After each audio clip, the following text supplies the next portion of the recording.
भगवान प्रकट हुए।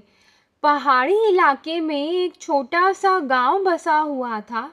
उस गांव के लोग बहुत धार्मिक थे। गांव के बीच में एक मंदिर था जहां गांव के सारे लोग पूजा अर्चना के लिए आते थे।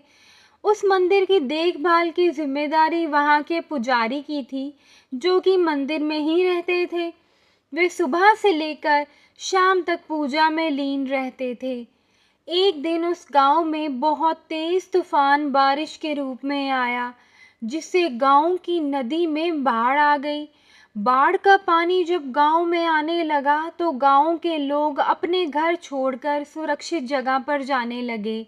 एक व्यक्ति को गांव छोड़कर जाने से पहले मंदिर के पुजारी का ध्यान आया। वो भागता हुआ मंदिर पहुंचा।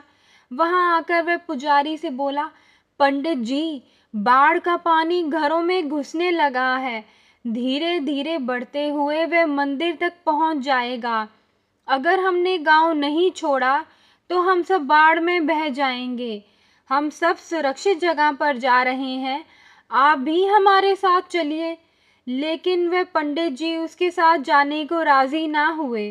वह बोले, तुम लोगों जैसा नास्तिक नहीं हूं मैं। मुझे भगवान पर भरोसा है। पूरा जीवन मैंने भगवान की आराधना की है। वो मुझे कुछ नहीं होने देंगे। तुम लोगों को जाना है तो तुम जाओ। वो आदमी ये सब सुनकर वापस चला गया।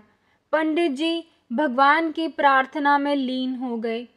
कुछ ही देर में बाढ़ का पानी मंदिर तक पहुंच गया। ठीक उसी टाइम एक आदमी एक नाव लेकर वहां आया और पंडित जी से कहने लगा, मुझे गांव के एक आदमी ने बताया आप यहाँ हैं। मैं आपको लेने आया हूँ, चलिए नाव पर बैठिए। पंडित जी ने वही बात नाव वाले को कही जो पहले आए हुए आदमी से कही थी, और वह नाव वाला व्यक्ति वहां से चला गया। कुछ देर में पानी मंदिर की छत पर पहुंच गया। भगवान को मदद के लिए याद करते हुए पंडित जी मंदिर के सबसे ऊंचे शिखर पर जाकर खड़े हो गए। तभी वहां एक सुरक्षा दल हेलीकॉप्टर से आया और उन्हें बचाने के लिए रस्सी फेंकी। पंडित जी ने अपनी बात दोहराते हुए रस्सी पकड़ने से मना कर दिया। बाढ़ का पानी शिखर तक आ गया था। पंडित जी अब डूबने लगे थे। डूबने से पहले वे भगवान से शिकायत करते हुए बोले, भगवान, मैंने पूरा जीवन आपको दे दिया। मैं आप पर इतना विश्वास रखता था, फिर भी आप मुझे बचाने ना आए। पंडित जी की शिकायत सुनकर आखिरकार भगवान प्रकट हुए और बोले, अरे मूर्ख, मैं 3 बार तुझे बचाने आया था। तीनों बार तूने मना कर दिया।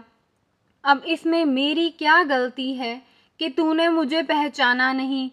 पंडित जी को अपनी गलती समझ आ गई थी, लेकिन तब तक बहुत देर हो चुकी थी। सीख, जीवन में अवसर बिना बताए आते हैं, इसलिए अवसर किसी भी रूप में आए उसे अपने हाथ से ना जाने दें। Please like, share and subscribe.